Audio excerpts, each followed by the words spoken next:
সরস্বতী আপনাকে একটা কথা বলতে বলেছে। কি কথা? সরস্বতী এখন এডুকেশন ডিপার্টমেন্টে পদত্যাগ করতে চায়। কেন?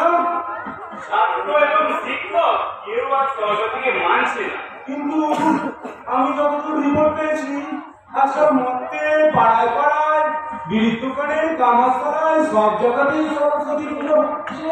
কিন্তু জায়গার অভাবে পাইকারার ছাদে গাছের ডালে সরস্বতীর একটা ছবি দেখালো, চোখ খুলে তাকিয়ে আছে। কেন? ওর মেয়ে পোশাক নেই বললেই চলে।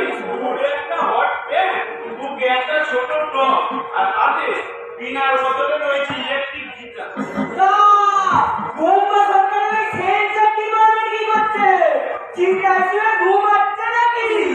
তাছাড়া মাটি তৈরির কত কায়দা, কত বিজ্ঞাপন, বিশ্বের এই কত সেরা দুটো প্রতিমা দিউলি দিয়ে বানানো হচ্ছে মাতৃ মূর্তি। আর যে সকল ছাত্রছাত্রীরা সরস্বতীকে মা বলে অঞ্জলি দিচ্ছে, এটা নাকি তাদেরই অর্ডারে বানানো।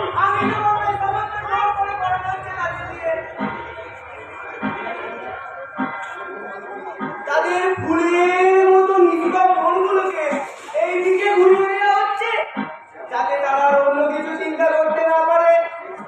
আর সেই সুযোগে মমতা সরকারের কিছু পেটোয়া লোকজন বিড়ি চালায় শোষণ চালিয়ে যাচ্ছে। বিশু, অনেকে বলে না আমার সবচেয়ে একটা সীমা আছে। কি তখন থেকে চেপে করছো না জানো?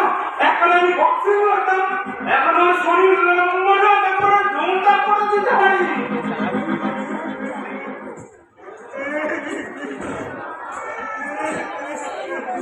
আরে চন্দ্রবাবু, কি হলো?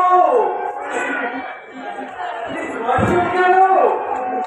আমি গেছি, আমি পড়েছি, আমি শুধু ডাকবো, চোখের জলে ভাসবো।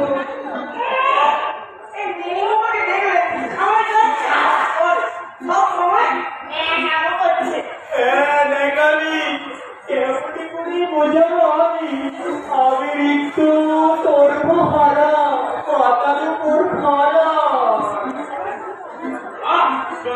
কি হয়েছে একটু খুলে বলুন, নাহলে বুঝবো কি করে।